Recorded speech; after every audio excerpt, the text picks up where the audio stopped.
Thank you all for being here, for bringing your attention, your energy, your presence to this revolution. Revolution is a loaded word. The revolution I'm interested in is one that's guided by love, that brings us into alignment with our compassion, with our wisdom, with our higher possibilities to live with integrity and with respect for ourselves and each other and the living web that gives us life. And that alignment isn't easy, particularly in a culture as astray as ours, as out of balance as ours has become. The effort that it takes, the intention with which we need to live, in order that our lives become statements of our aspirations and statements of our character, is considerable. It really isn't easy. And if you thought it was going to be, or needed to be in order to proceed, you won't make it. You won't persevere. The tenacity that we have to find in order that our commitments be manifest is why we're here. That we find in this gathering, in our own experience of ourselves, a renewal of our commitment, our conviction, our courage, even in the face of what we see around us that's deteriorating, it's collapsing, it's breaking. It's breaking down, it's breaking our hearts. There's so much awry. And then we try to find entry points into this where we can do a maximum amount of healing, a maximum amount of good, create a maximum amount of progress with the minimum amount of energy that we have and attention that we have. And I look for those entry points, those points of intervention, those acupuncture points, where with a minimum amount of effort, we get a maximum amount of healing to the whole system, hopefully to the whole planet, but certainly to our whole lives. And I want to talk to you about a few of those tonight. And one of them is right in my face because I'm seeing a lot of Yes, I'm 37 Right to Know banners, including coastal farmers from Pacifica to Pescadero on labels. My family is not a special interest. Who knows what Prop 37 is? Good, thank you. Well, that was most of you. I'm glad.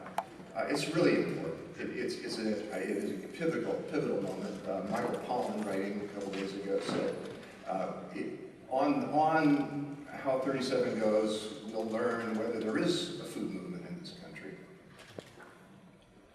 Another food activist, Stacey Malkin, added, on how 37 goes, we'll find out whether there's any democracy left in this country.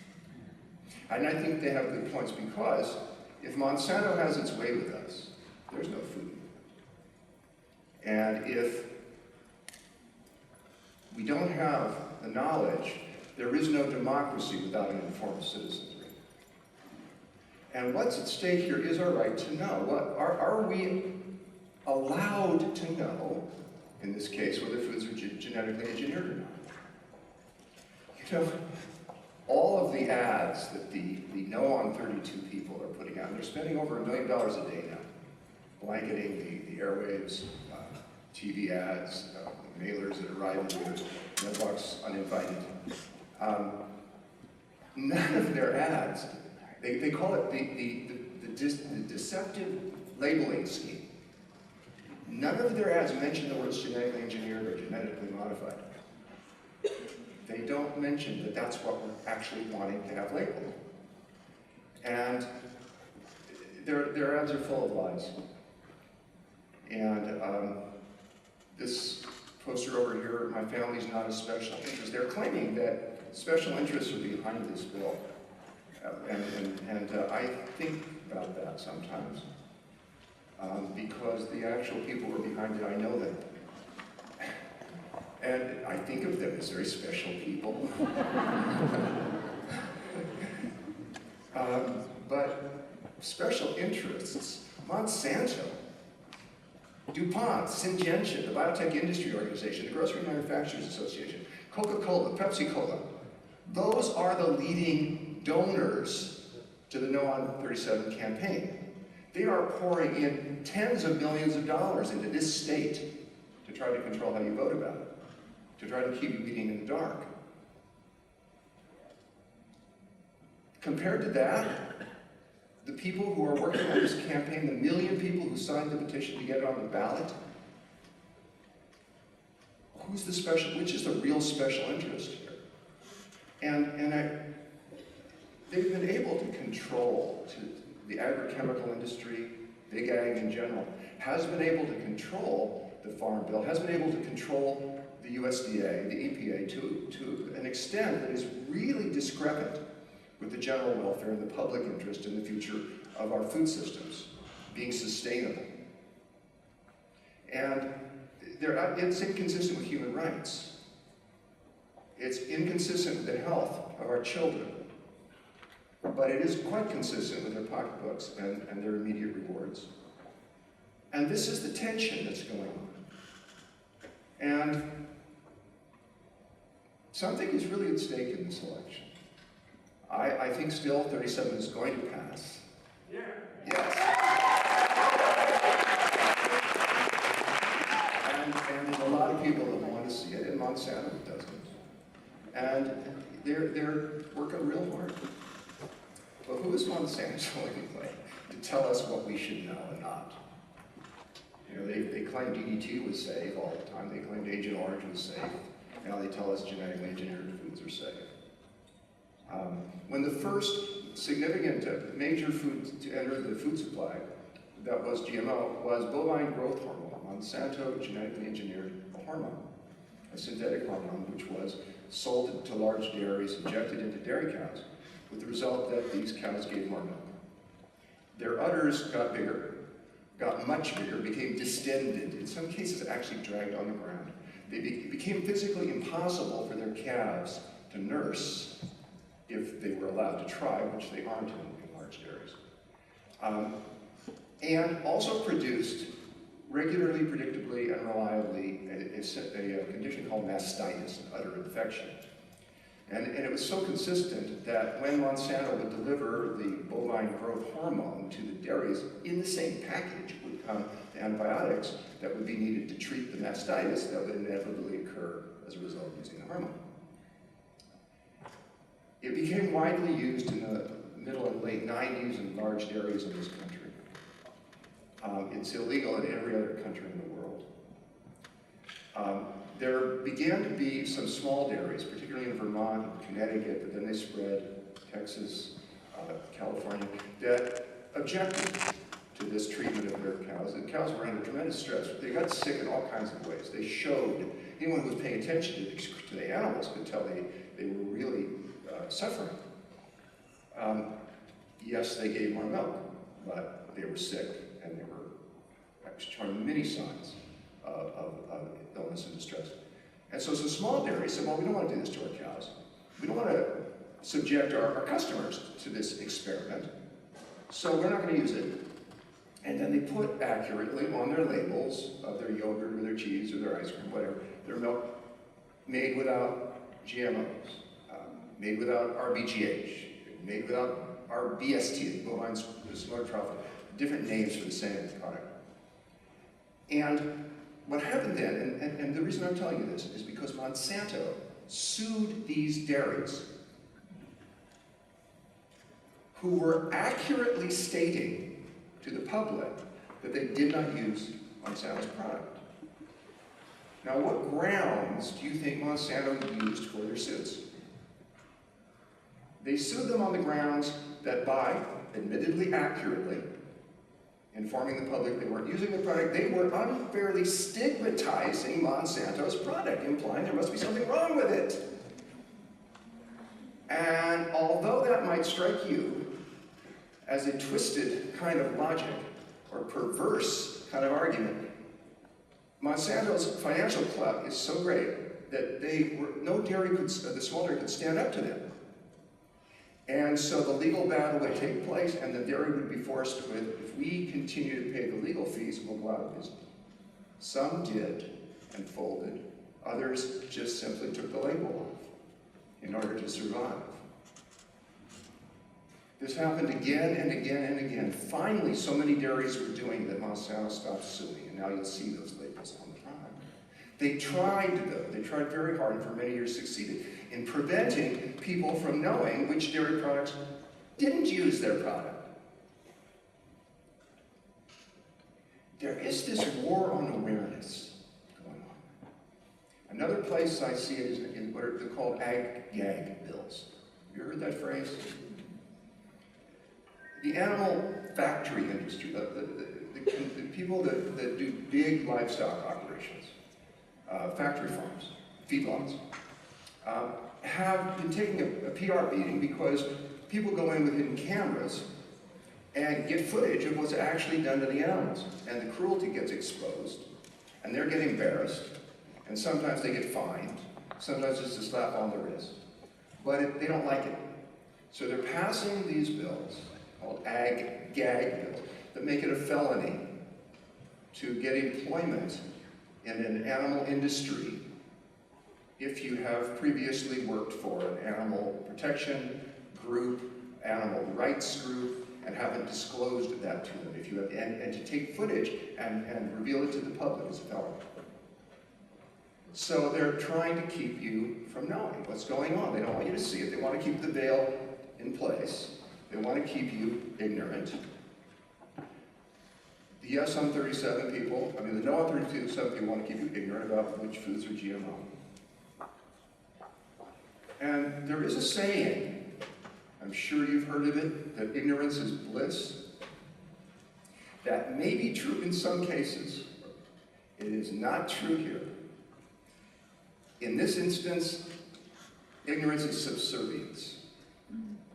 It's subordination to Monsanto's agenda, to the factory farm agenda, to the control of our food supply, to the control of our food awareness. I've often thought, what do you see when you look in the mirror of your food world? If you think of your food choices and food experiences as a mirror, and you look into that, what do you see? You see self-respect and self-care, and intentionality, and a commitment to your health and well-being, and a connection to the greater world and the living earth community?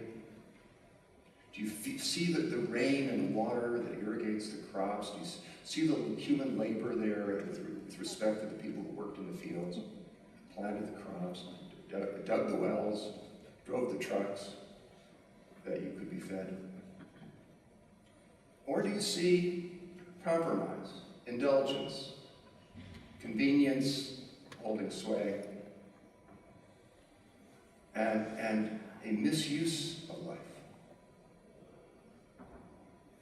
Well, what Monsanto wants you to see when you look in the mirror is nothing. They want it to be dark. They don't want you to have the capacity to reflect on who you are, who we are becoming through the food we eat, the way we produce it, the way we give it to each other, what we know about it, and what we stand for. I do stand for something. I stand for a healthy earth. I stand for clean air and clean water. I stand for fertile soil and a sustainable food system. I stand for farm workers being treated with the respect and the decency they deserve, not because we generously grant it to them. I see us all in solidarity, committed to a healthier world and a healthier way of life, and therefore a healthier future for our children and theirs. I stand for this even at a time when the environment is deteriorating rapidly under the impact of human activities. When there is so much wrong. And I'm sometimes asked, how can you be as hopeful or positive or as you are? And I am, sometimes. But I have a history of meeting challenges and finding a resilience in us to work from to do that. And I want to tell you one of them was when I was a young boy. I was born, as many of you probably know, to the Baskin-Robbins family. My dad and my uncle founded the company, owned the company. My uncle died of a heart attack when he was 54, Bert Baskin. He was a very big man, who ate a lot of ice cream. And when he died, I asked my dad, do you think there could be a connection? And my father said, no, his ticker just got tired and stopped working. John Bradshaw, the psychologist, talked about no talk rules in families, taboo subjects. The elephant in the living room that isn't mentioned can't be mentioned because of whatever the needs, the denial mechanisms are. In my family, it was that there could be any connection between ice cream and heart disease, frankly, between diet and health, between sugar and anything. But everyone in my family was fat and sick. And we didn't talk about it. We just ate ice cream. I ate a ton of it. I ate ice cream for breakfast. I did. I swam in an ice cream cone-shaped swimming pool in our backyard. I invented Jamocha almond fudge.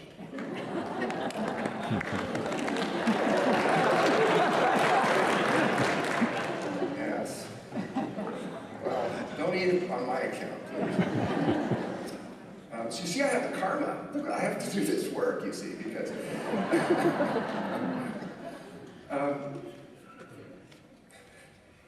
and my dad trained me, he groomed me to succeed, and I'm an only son, so the whole weight of his expectations were on me. And I loved it for a while. I mean, I did invent flavors, and it was a very successful company. It was fun. Most kids love ice cream. I was no exception. But then my own values began to emerge, and I felt pulled in a very different direction. And chose to walk away from the company and not accept my father's desires. And then to be in integrity with that, I made a further decision and choice and told him I didn't want a trust fund, I didn't want an inheritance, I didn't want to depend on his achievements. I didn't want any access whatsoever to his fortune. Because I wanted to live by my own values, find them, discover my powers, and have that authenticity. And yes, it cost me a lot of financial security, but you know, it made me more emotionally secure. Because I wasn't trying to please him anymore. I wasn't trying to think about how would that affect him, if I thought that or said that or did that.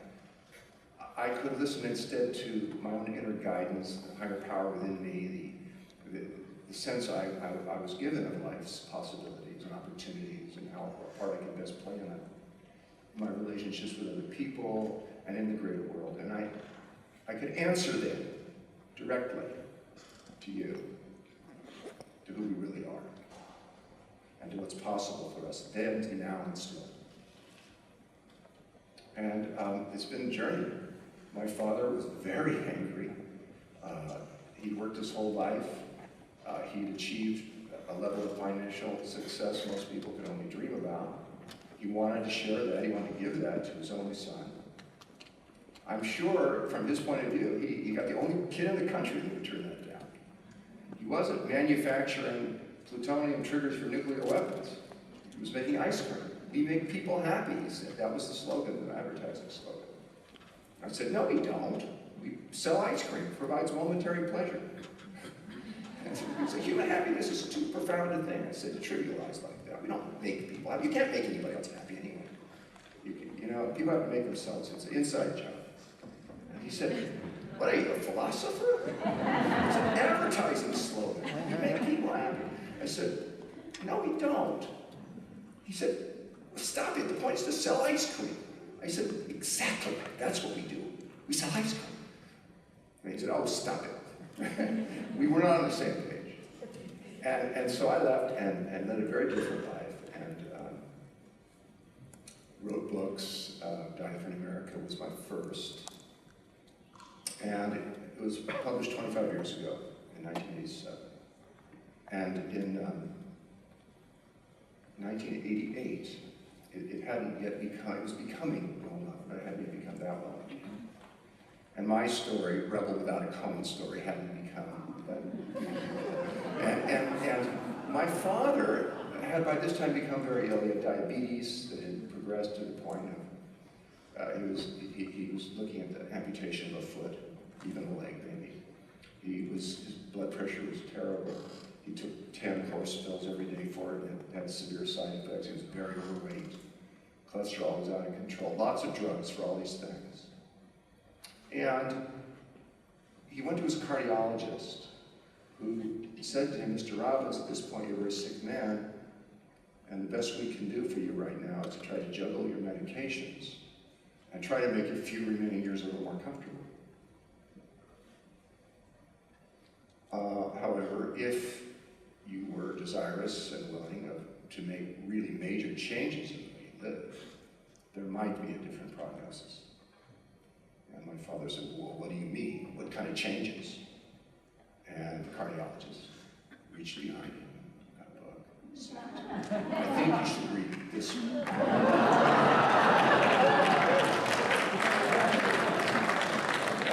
And my, he already had a copy. It was Diet for America. And I had sent him an autographed copy.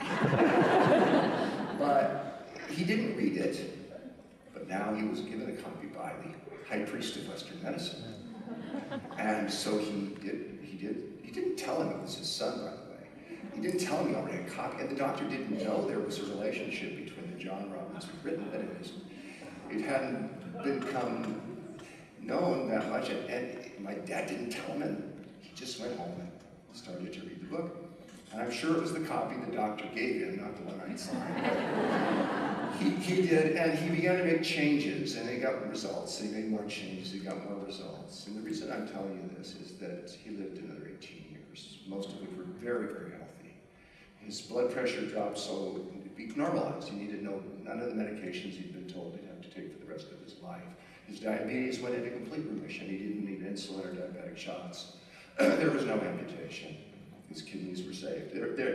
Everything started to work. He lost the needed weight. And if my father could change, there's hope for anybody, because it's true. He got a lot of rewards. Wealthy people do. They get a lot of rewards for what they've done to become wealthy. And so they tend to get reinforced in that very much. And so he was the ice cream guy. He stopped eating ice cream. He stopped eating sugar. Stopped eating meat. He said to me, well, I'm not a card-carrying vegetarian. It sounded like it was something McCarthy was doing. But, I felt really good because I was able to give him something that I think was even more important, than had I followed in his footsteps and done the obvious thing and met his expectations. And he gave me something too. He called me up one day and said, Jai, it's unbelievable. I can't really understand this. I said, what? He said, it's amazing. It's just incredible. He'd been to a Dean Ornish event. And I said, well, what is it, Dad? He said, it's unbelievable. It turns out you were right.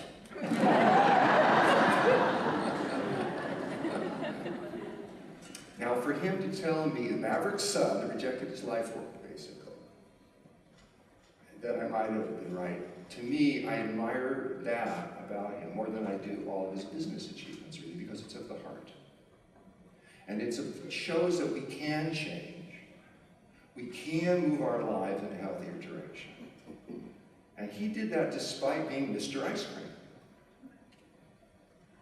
And I see a lot of times people making changes, and we want them to look a certain way, and looks a different way. But the important thing is the movement's going in the right direction. And so when I see the opportunity to pass 37, I'm very excited. I'm excited for all of us. This could be a wedge into Monsanto's plans to control the world's food supply. You know, in this election coming November 6th, some of us are in the mail, but the election is on the 6th. In the presidential election, there are swing states. Ohio, Florida, I'm sure you know about this.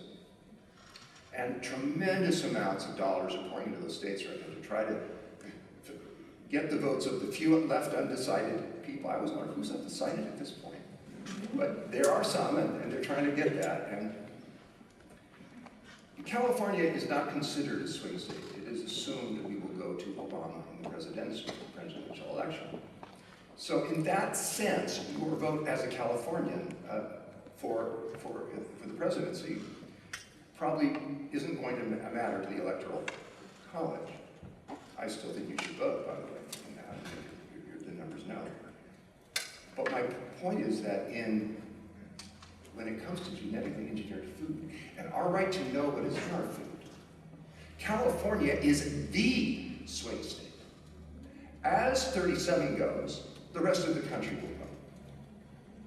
Earlier this year, Vermont and Connecticut, two states, both came within a whisper of passing legislation requiring labeling of GMOs in their states.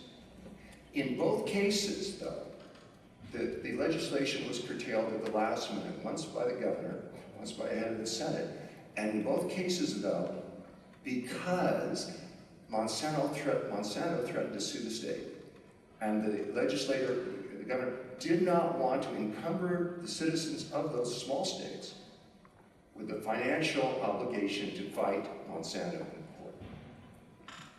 Monsanto's big enough and thug enough to bully states, intimidate them, and they dropped the legislation. They can't do that to California. We're too big, and we have the ballot initiative, and we're going to pass it.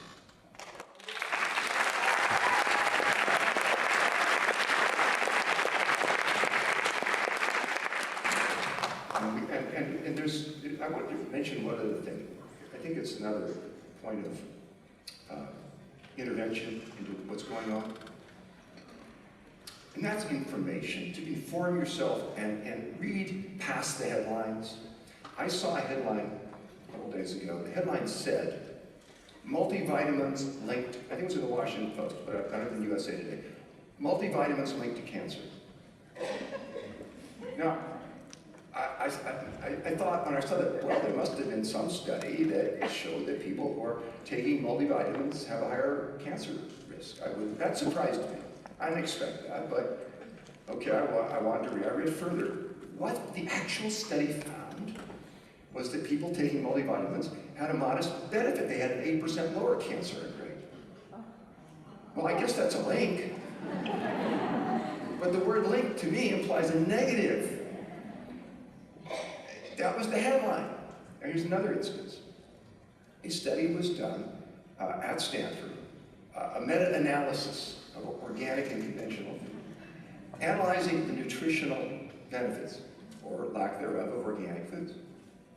And it found that, for the most part, organic food, according to the studies that were being studied, did not have higher rates of vitamins than the conventional vitamins.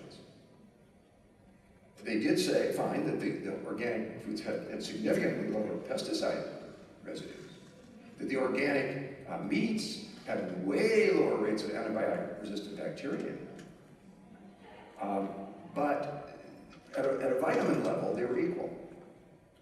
So they came out with headlines that said, Stanford organic study, which is a misnomer. It was just a small group at Stanford, but with the imprimatur of Stanford. Stanford organic study proves money spent on organic food is wasted. Now you probably saw this, it was all over the media. And, okay, so the vitamin levels were equal. The pesticide levels are very not equal. Let's say you had 2 glasses of water. And you were gonna get to drink from one or the other, you get to choose. One of them is pure water, The other is pure water with some pesticides in it. The vitamin levels are equal. Totally equal. We've done studies, meta-studies, no vitamins in either one. Water. Would you consider those equally healthy and safe? No. How many people who eat organic food, who buy, who pay extra for it, who seek it out, do so because it's the pesticide residues that they don't want to expose their bodies to, their children to? Yes, that's the real reason. And there's also environmental reasons. And it particularly galled me that this study came out of the School of Medicine, supported by the Department of Medicine at Stanford, because anyone in practicing medicine today has to know that the development of antibiotic resistance in bacteria is an enormous problem for the practice of medicine today and increasingly in the future. It's serious. There were 100,000 approximately deaths in the United States last year from people who acquired bacterial infections while in the hospital for something else. And these were bacterial infections that formerly could have been cured by antibiotics, but the pathogens have developed resistance, so the antibiotics are no longer effective, so these people die. The numbers increase every year. And most of the antibiotic resistance is traceable to the vast amount, 80% of the antibiotics used in the United States are used as feed additives in factory form, so we can have cheap meat. Cheap, cruel meat. Cheap meat from animals raised in unbelievably unhygienic, filthy conditions. Miserable creatures, miserable conditions. But we give them antibiotics as a feed additive, not as a medicine for a sick animal, as a growth hormone, mixed into every meal the animal eats its entire life. You couldn't design, if you were trying to design a system to breed antibiotic-resistant bacteria, you couldn't develop a better way to do it. And we're doing it. So for the School of Medicine at Stanford to be involved with a study that does find that organic meats have much lower rates of antibiotic-resistant bacteria, and then not factor that into the equation, and actually say, well, the vitamins are equal, therefore they're equally healthy and safe. To me, that's a lack of focus. These people may be excellent statisticians, but I don't know if they understand much about food and health. And the predicament we're in today as a society and as a people and as individuals dealing with this planetary predicament. One of the acupuncture points I want to tell you is to, when you eat lower on the food chain, when you get more of your nutrients directly from plants rather than from animals who ate the plants, you're doing something very powerful for your health and the environment, and the creatures as well, the animals. And one of the studies that the UN did, the FAO and the UN, found that the livestock sector produces more greenhouse gas emissions than the transportation sector by a large factor. Other studies have shown that the amounts are even greater. World Watch Institute published a study a few years ago that showed that upwards of 50% of all the greenhouse gas emissions, anthropogenic ones, in the world are the result of activities in the livestock sector. This is beef production, this is poultry production, this is dairy production. And so those of us who are concerned about global warming might not have been thrilled when we watched the debates and didn't hear it mentioned. But we still know it's important. And it may be incredibly important to the future of life on Earth, to the survival of species, to the well-being of the life support systems we depend on for our very existence.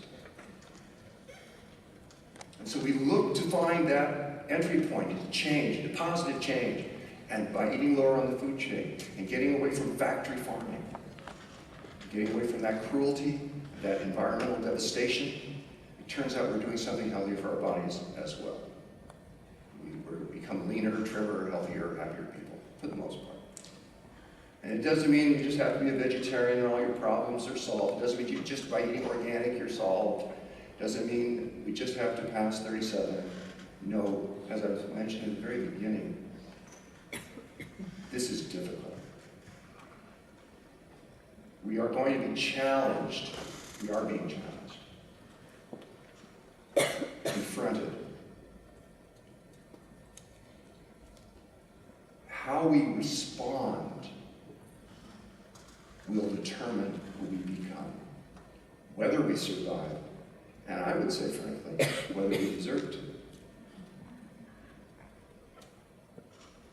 Because if we take down other species, if we harm other peoples and other creatures without concern, if we're so focused in a small way that we don't see the bigger picture, if we limit ourselves and restrict our awareness and succumb to this, to the war on awareness, and allow our consciousness to be contracted to the point that we can't care anymore. We can't live in terms of the greater good anymore. We can't feel history making itself known in us, working its way through our personal lives, through our political lives, through our actions, creating the world we dreamt of when we came here in the first place, and still dream of if we dare. It's easy to be resigned, it's easy to be cynical, it's easy to be acquiescent today. To go into compassion fatigue, to say it's too many problems, they're too big, the momentum behind them is too great. And to forget that inside each of us, and inside you, there's a force demanding expression, needing to live, that cares, and cares beautifully, cares utterly, cares so much it will hurt, but it won't stop you. Because the hurt is just part of the growth by which we become worthy of this challenge. And the strength that we need, we can find together, we can find in our hearts and in our lives and in our choices, and in our discussions with one another about what really matters. And those discussions need to be informed. We need to be aware of what is taking place. To the animals, so the ag-gag laws don't stop us from seeing and knowing what's happening. With our food, how it's produced. So we don't believe it when they say, oh, there's a link between and cancer, and trying to imply that the vitamins are giving people cancer, when the opposite is the case. So we don't fall prey to the headlines that say, Stanford organic study says organic food's a waste of money. No, it's not a waste of money if you care about pesticides and farm workers. It's not a waste of money if you care about pesticide residues in your bloodstream.